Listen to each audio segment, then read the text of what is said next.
앞으로 증시가 내려갈 것이니 금을 사라는 이야기들이 나오고 있습니다. 과연 어떻게 우리가 이것을 해석해야 될지, 그리고 우리가 쉬는 동안에 있었던 이슈들에 대해서 간단히 정리해 보도록 하겠습니다. 주식강의연구소의 적풍 전문가입니다. 어떻게 휴일들은 잘 편히 쉬셨는지 모르겠네요. 시장이 잠깐 좋았다가 하락하면서 또 우리들의 심리를 또 들었다 놨다 하는 그런 일들이 있었는데요. 한 가지씩 제가 시황을 좀 풀어드리도록 할 테니까 너무 걱정하지 마시고 편안하게 우리 증시를 지금처럼 보아주시면 되겠습니다. 제가 이제 유튜브 영상을 통해서 그동안에 이제 시장의 위기가 지나갔고 앞으로 좋은 장이 올 것임을 이전부터 예측을 많이 말씀을 드렸고요. 이미 3월달 바닥, 4월달 초로 넘어가면서 굉장히 좋은 장이 올 거라는 말씀들을 많이 드렸었어요.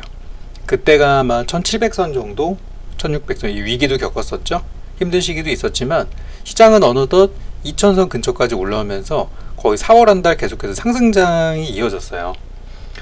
제 지난 영상들을 계속 보시면 아시겠지만 오히려 저는 큰 조정이 나오기보다는 작은 조정이 나올 거라는 말씀을 드렸고, 오히려 조정이 나오면은 사야 한다는 의견을 계속해서 말씀을 드렸습니다. 현금 보유가 아니라 지금은 주식 보유가 낫다 라는 말씀도 드렸었고요. 또 이제 유가 선물 같은 것들은 좀 위험하다 라는 부분까지 설명을 드렸었는데, 자, 이제는 원유에 대한 이야기들을 넘어서 이제 금 얘기까지 나오고 있어요. 유가 같은 경우는 많이 안정되고 있음을 여러분도 보실 수 있을 거예요. 실제 지금 유가 시세를 보면은 큰 폭은 아니지만 바닥을 이후에 마이너스 시세를 기록했던 게 얼마 전인데 많이 올라왔어요. 현재 19.78달러까지 WTI 유가가 회복이 되고 있는 그런 상황이고요.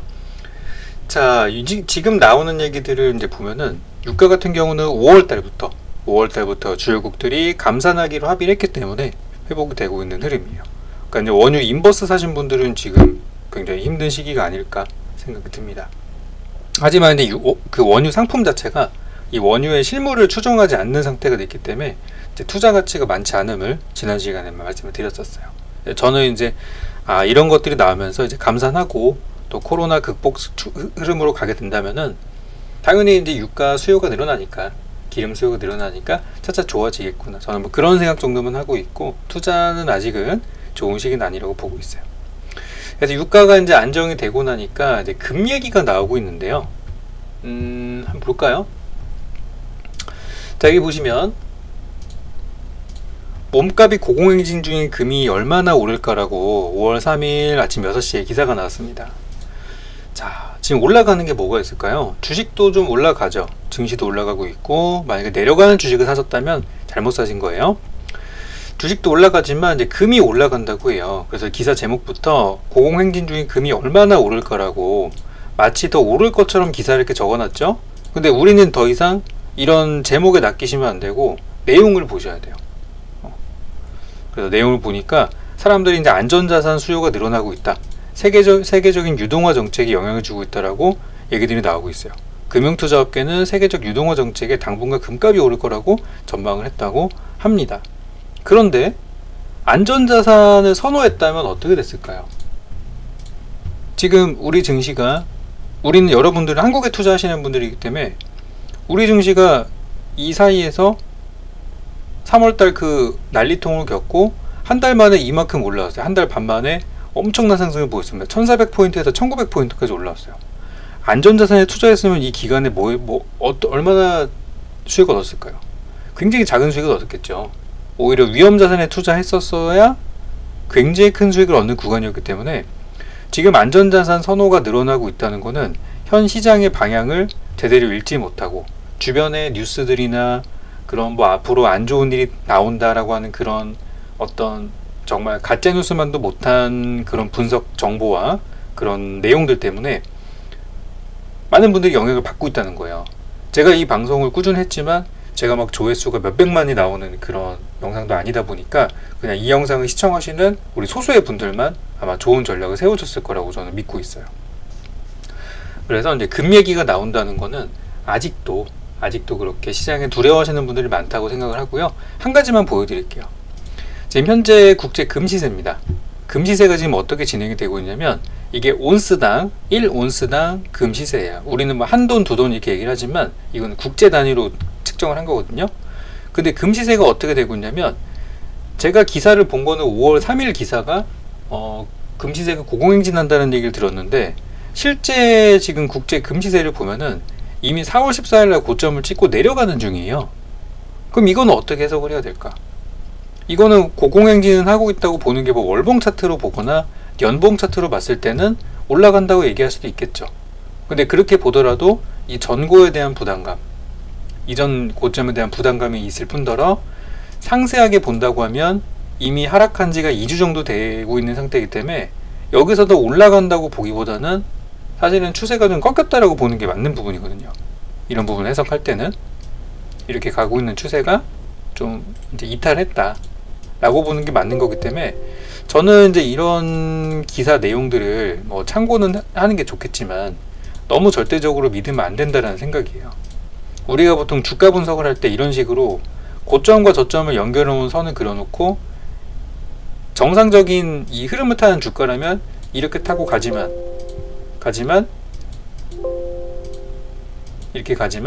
이 하단부를 이탈했을 경우는 이제 추세를 깨졌다라고 보통 얘기를 합니다. 이렇게. 그래서 현재 제가 바라보는 거는 저런 기사들이 낚여서 금이나 또 실물 현금 뭐 골드바라든지 아니면 금에 관련된 상품을 투자했을 경우는 하락 추세를 탈 가능성이 높기 때문에 전 조심하라는 말씀을 드리고 싶어요. 진짜 좋은 게 있으면은 자기들이 먼저 사기지 저런 기사를 써가지고 더 간다를 얘기하진 않겠죠. 여러분들 예전에 비트코인 그리고 최근에 어떤 일부 테마주들의 악질적인 흐름들을 꼭 기억하시기 바라겠습니다. 그래서 금은 저는 고려할 만한 투자 상품은 아니다. 지난번 원유도 그랬지만 금도 마찬가지라고 저는 생각해요. 차라리 우량주 주식 사놓고 한 몇 개월 쉬는 게 더 나을 수도 있어요. 자, 다음으로 좀 볼만한 내용인데요. 북한 얘기를 좀 한번 해볼게요. 지난번에 제가 영상을 통해 가지고 이게 언제였죠? 4월 27일 날 영상을 통해서 김정은에 관련된 찌라시가 좀 돌았다. 혼잡한 시장 속에서 막 그런 얘기를 드렸었어요. 당 창건일의 모습을 보이지 않자 일부 정치인들과 일부 몇몇 사람들이 아주 확신에 차가지고 김정은이 뭔가 문제가 생겼으며 뭐 등등 얘기를 했었죠. 근데 결과는 어떻게 됐죠?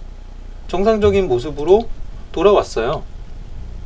비료공장을 갔다고 하고, 비료공장을 간 이유는 뭐겠어요? 비료공장, 농사에 관련된 부분이죠. 지난 겨울에 식량난을 겪었을 가능성이 굉장히 높음을 시사하는 부분인데요. 작년에 북한의 상황은 어땠을까? 뭐 우리가 알지는 못하지만 작년에 북한의 상황을 우리가 추정을 해보면은 아프리카 돼지열병이라는 게 굉장히 좀 심했단 말이에요. 아프리카 돼지열병이 중국을 넘어서, 중국에서 북한을 넘어서 경계선을 타고 우리나라까지 왔단 말이에요. 우리나라는 중간에 커트를 잘했지만 그 돼지들이, 멧돼지들이 감염돼 가지고 중국에서 북한 땅을 넘어서 우리나라까지 왔을 정도면은 이미 북한의 돼지는 거의 뭐 몰살이 됐을 가능성이 큰 거예요. 그러니까 원래 지금 북한이 안 그래도 식량난에 굉장히 시달리고 있는데 돼지까지 맛이 갔지. 거기다 중국도 지금 엄청나게 타격을 받고 살처분 엄청 했잖아요. 그죠? 우리나라도 엄청 했죠. 아직까지도 우리나라 그 아프리카 돼지열병 감염된 멧돼지 나오고 있는 거 아시죠? 시장에서 이슈는 안 될 뿐이지 일주일, 2주일 전에도 나왔어요. 수백 마리가 지금 포착이 되고 있단 말이에요. 그렇기 때문에 지금 이번에 비료공장을 방문한 거는 북한의 식량난에 굉장히 처해 있다. 지난 겨울에 힘들었다. 라는 거를 보여주는 부분이라고 할 수 있어요. 그래서 저는 이제 그런 걸 힌트를 얻고, 아, 지금 북한이 필요로 하는 건 이런 거구나. 만약에 우리 정부가 혹은 유엔이 북한을 돕는다면 식량 지원 가능성이 있겠구나. 저는 이런 생각을 좀 하고 있는 상태입니다. 어쨌든 김정은은 제가 예상했던 대로 자가격리 후 복귀한 것이라고 생각이 들고, 물론 이제 이런 뉴스도 있었죠.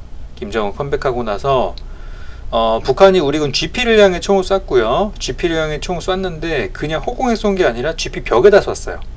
벽에다 쐈다는 거는 조준하고 쐈다는 얘기죠. 왜 조준하고 쐈을까? 허공에 쐈다가 사람이 맞거나 어디 어떤 다른 피해가 있으면 안 되는 것이고, 이거는 남북 관계를 아주 그냥 극한으로 치닫게 하고 미국을 자극할 수 있는 부분이기 때문에 조준해서 벽을 쐈다는 게 제 생각이에요. 일부러 그냥 경고, 누구한테 하는 경고? 미국에 하는 경고일 수도 있고요, 우리한테 하는 경고일 수도 있겠죠. 왜? 우리나라 언론 그리고 각종 일부 정치인들, 이번에 태국민 아저씨 같은 경우는 김정은이 문제가 있을 거라고 99% 확신했잖아요. 그런 사람들을 향한 어떤 그런 어떤 경고 메시지가 아닐까라고 생각을 합니다. 근데 북한에 대해서는 지난 시간도 말씀을 드렸지만 현재 우리 정부의 태도가 제일 중요합니다. 북한이 저렇게 공격한다고 해서 우리나라가 뭐 방산주가 올라가긴 했지만 되게 의미 없는 거 아시죠?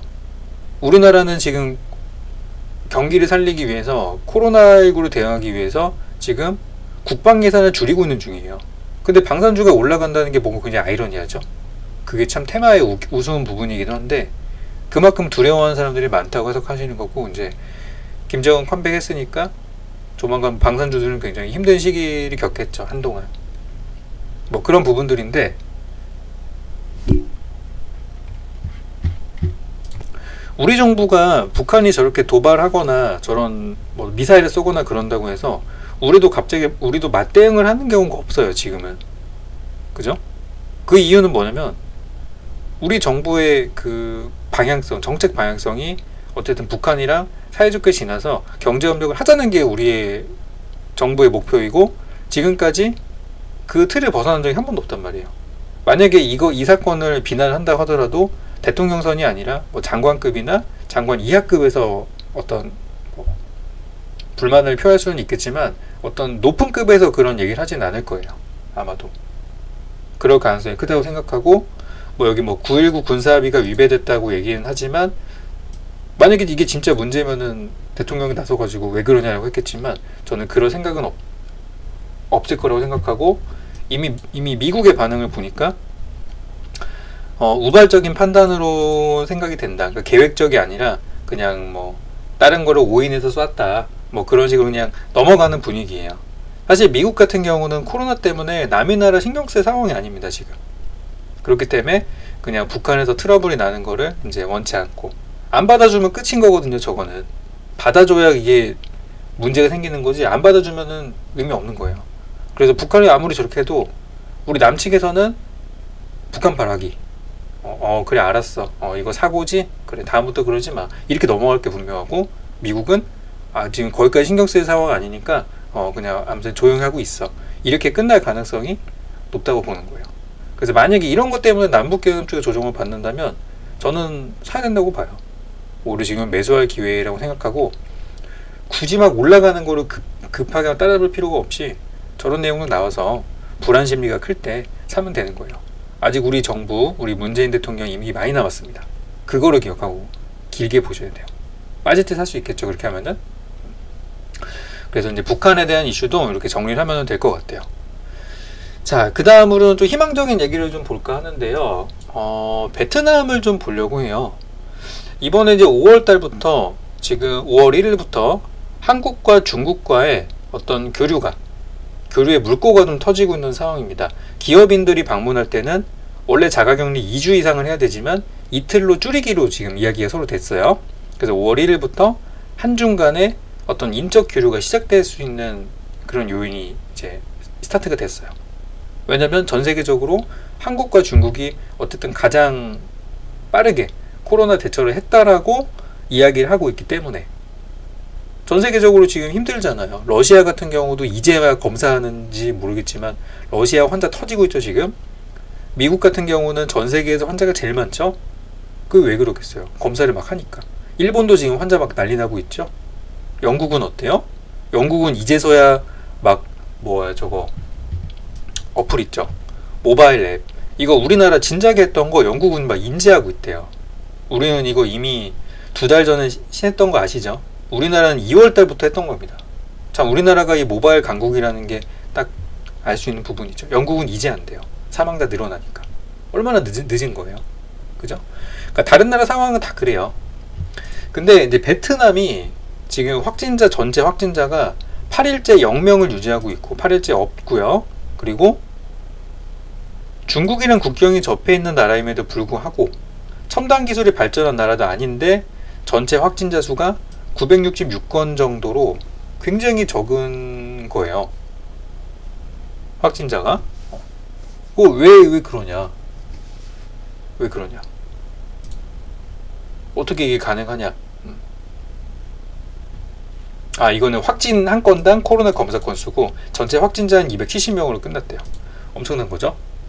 그러니까 얘네가 그렇게 했던 이유는 외국인의 입국을 막거나 마스크 착용을 의무화하는 조처를 했다는 거예요. 물론 이게 잘하긴 한 거죠. 근데 베트남이 이걸 해가지고 얻은 것과 잃은 게 있습니다. 얻은 것은 뭐냐면 전 세계가 이제 베트남은 좀 안심을 하고 방문할 수 있는 그런 상황이 될 수 있고, 또 베트남이랑 다른 나라의 어떤 교역을 할 때 좀 상대적으로 길을 빨리 터줄 수가 있겠죠. 우리나라 한중 간의 관계처럼. 근데 베트남이 그거는 좋아요. 전 세계적으로 확진자 얼마 없었고 다 좋아요. 다 좋은데 문제는 뭐냐면 이 코로나가 해결된 뒤에 과연 이 베트남이 우리나라도 입국을 차단시켰고 모든 중국과도 입국을 차단시켰고 다 봉쇄를 해버렸어요. 베트남은 어떤 나라죠? 중국 다음에 많은 국제 기업들이 가서 베트남의 경제를 살린 그런 상황이잖아요. 그럼 베트남의 입장에서와 우리나라의 입장을 생각해보면 우리나라도 굉장히 빨리 코로나를 극복을 했고, 지금 베트남은 그냥 대놓고 세계 최초로 우리가 극복했다고 선언했는데 아직 우리는 그러진 않고 있어요. 어쨌든 베트남이 이렇게 한 거는 뭐 좋을 수도 있어요. 근데 여러분들 찾아보시면 베트남이 우리나라와의 교류가 지금 끊어질 위기가 생기면서 베트남에서 수입하는 그런 목재류에 대해서 우리나라가 반덤핑 관세를 매기기 시작했고, 베트남이 거기서 어떤 무역적인 손해를 보고 있는 상황이에요. 앞으로 커질 수도 있어요. 그러니까 똥줄 타고 있는 상황이죠. 그럼 중국과 베트남의 상황은 어떨까? 제가 볼 때는 비슷할 거라고 생각이 돼요. 근데 우리나라는 어떻죠? 우리나라는 입국 금지 안 했어요. 중국 입국 금지 해야 된다는 얘기가 지지난달부터 있었지만 물론 그것도 틀린 말은 아니에요. 그렇게 했으면 우리나라도 베트남처럼 확진자와 사망자가 줄어든 상태에서 마무리할 수 있었겠죠. 하지만 지금은 어떤 시대죠? 무역전쟁 시대입니다. 이 코로나가 끝나면 바로 미중 무역전쟁이 터질 거예요. 이번 우리가 쉬는 동안 미국 증시가 하락한 이유도 바로 그런 것 때문이었어요. 조만간 새로운 우리가 잠깐 잊고 있었던 미중 무역전쟁이 다시 시작될 수 있겠구나. 이미 한국과 베트남 사이도 그런 어떤 묘한 기류가 흐르고 있고 실제 무역 관세를 통해서 서로 간에 불이익을 주고 있단 말이에요. 그러면 자, 이제 앞으로 베트남이 어쨌든 퇴치에 성공을 했는데 교류를 해야 된단 말이에요. 그러면은 그죠? 코로나 극복했으니까 우리 퇴치한 나라들끼리 교류하자. 근데 한국, 중국, 베트남이 있다고 하면은 누가 베트남과 우리를 배신한 나라인데 하겠어요? 물론 필요하니까 하긴 해야겠지만 마음속으로는 기억하고 있을 거예요. 우리 힘들 때 저 녀석들은 우리를 믿지 못하고 그랬다. 저는 그래서 한중 관계가 이번에 굉장히 돈독해질 가능성이 크다고 보는 거예요. 그게 뭐 좋아하시는 분도 있고 싫어하시는 분도 있겠지만 어쨌든 사실이 그렇잖아요. 그죠? 그래서 어쨌든 베트남이 이번에 좋아진다는 거는 우리한테도 호재인 부분이 있어요. 왜냐면 그동안에 입국을 차단했던 부분들도 있었고 했는데 지난달부터인가 이 엔지니어들, 왜냐면 지네들 공장을 돌려야 되니까 이 기술자들에 한해서는 입국을 허용했단 말이죠. 그만큼 똥줄 탄다는 얘기예요. 베트남도 장기화되면 힘들기 때문에. 그래서 베트남의 생산 기지를 가지고 있는 삼성과 LG 같은 경우는 베트남이 코로나를 어쨌든 잘 막았다고 하는 소식이 좋은 거예요. 더 가동화가 더 정상화가 될 가능성이 있는 거기 때문에. 베트남에서 우리나라 뭐 만들죠? 핸드폰 부품 만들죠? 그런 것들 생각해보면 삼성과 LG에는 저 소식이 호재가 될 수 있어요. 삼성전자나 LG전자 같은 뭐 LG 디스플레이나 어떤 그런 뭐 종목들 투자하시는 분들은 일단 긍정적인 부분으로 생각할 수 있어요.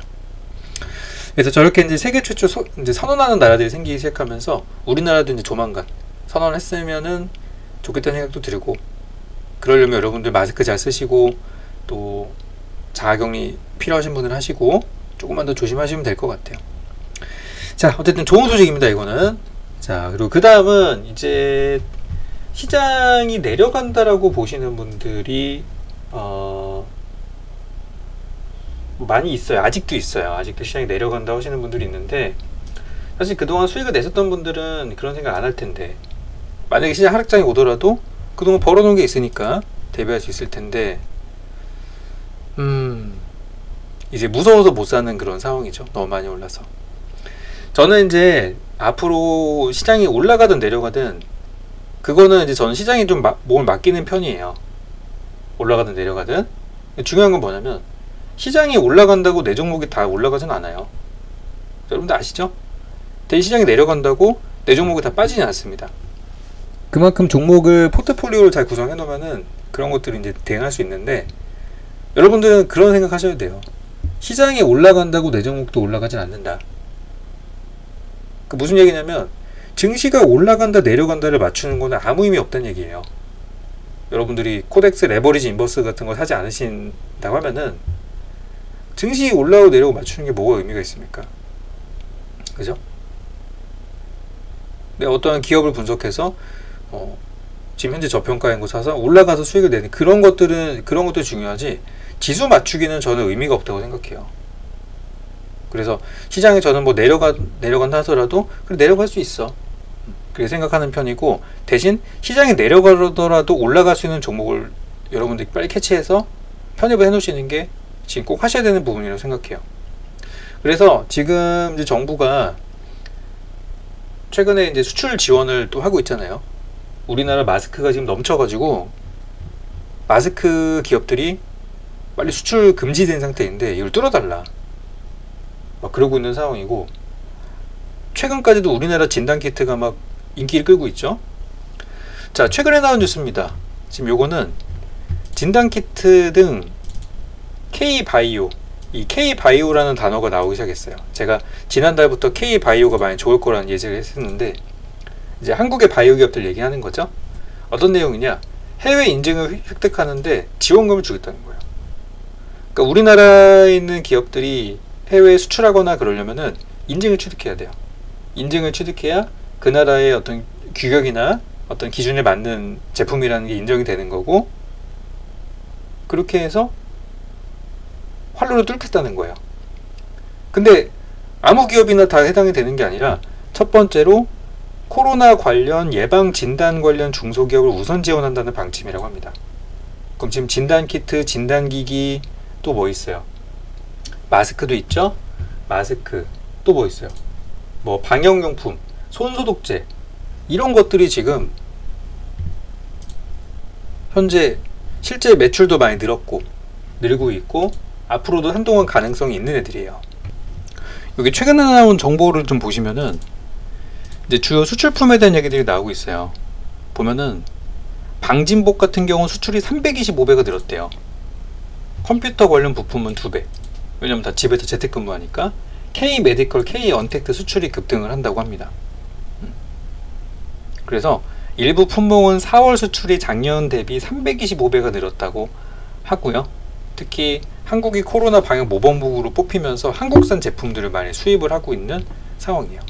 그러니까 데이터 저장장치 하드디스크죠. SSD 수출이 240%, 레이저 프린터도 늘었고요.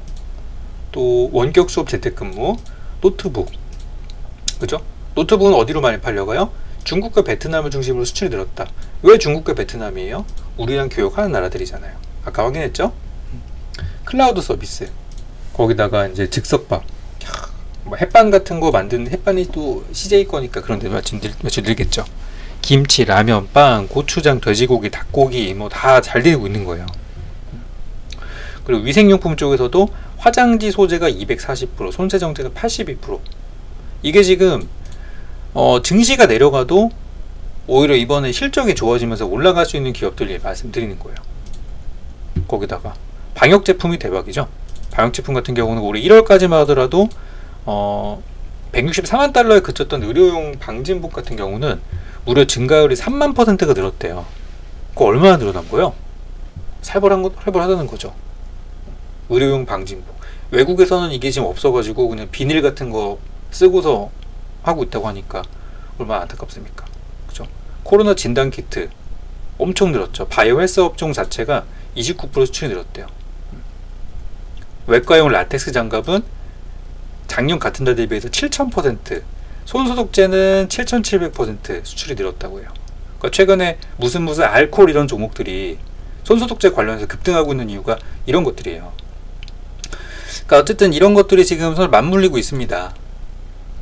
수출 지원 정책을 펴고 있는 상황이기 때문에 시장이 내려갈 것을 두려워하시면서 뭐 금을 산다던가 인버스를 산다던가 현금 확보를 하는 것보다는 차라리 시장이 내려가도 수혜를 볼 수 있는 업종들, 지금 이 종목들 보시면은 많이 오른 것도 있지만 아직 안 오른 것도 있거든요.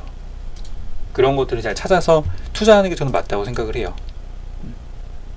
그래서 한동안 많이 좋았었던 50이나 뭐 KM 같은 종목들도 이런 기회를 타서 올라갈 가능성도 있다고 생각을 하고, 최근에 한국 알코올 같은 종목이 급등한 이유가 이런 방역 관련된 종목으로 올라간 거니까, 아직 올라가지 않은 의료기기나 의료 장비 쪽을 보고 계신다면 저는 좀 더 투자를 계속 들어가도 좋을 거라고 생각을 합니다.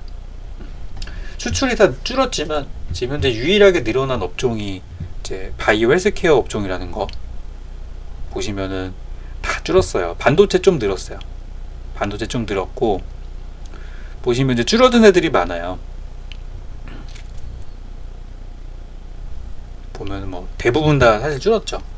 근데 그나마 지금 많이 올라간 게 바이오 헬스. 얘네가 좀 많이 늘었다. 의료용 방진복, 라텍스, 손소독제 뭐 나오고 있죠.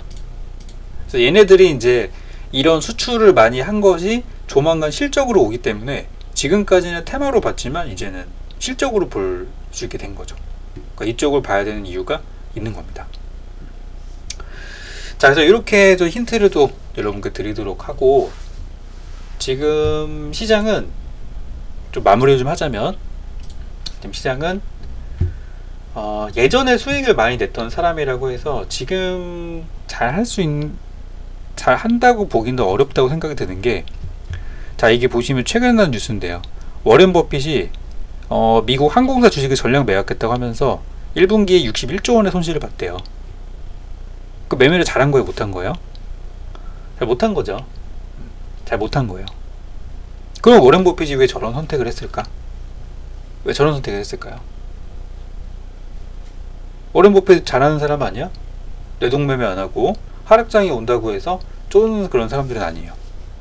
근데 워렌 버핏이 갖고 있던 주식을 팔았대요. 손해를 엄청나게 봤대. 이거는 우리가 좀 이면을 해석할 필요가 있는데, 첫 번째 우리가 액면으로 느낄 수 있는 거는, 그래, 새로운 세상이 왔구나. 워렌 버핏도 손절하고 손해를 보는 세상이다. 워렌 버핏도 존버하는데 어떤 그런 존버의 대가지만, 현재 코로나라는 사태가 얼마나 공포스러웠으면 저런 결정을 내렸을까. 지금은 세상이 바뀌었고, 예전에 워렌 버핏이 알고 있던 지식이 지금 시장에 그렇게 딱 맞아 떨어진다고 보기는 힘들다라고 해석할 수 있어요. 이게 첫 번째고, 두 번째는 그렇다고 워렌 버핏이 망해가지고 진짜 뭐 알거지가 되는 건가? 그건 아니죠.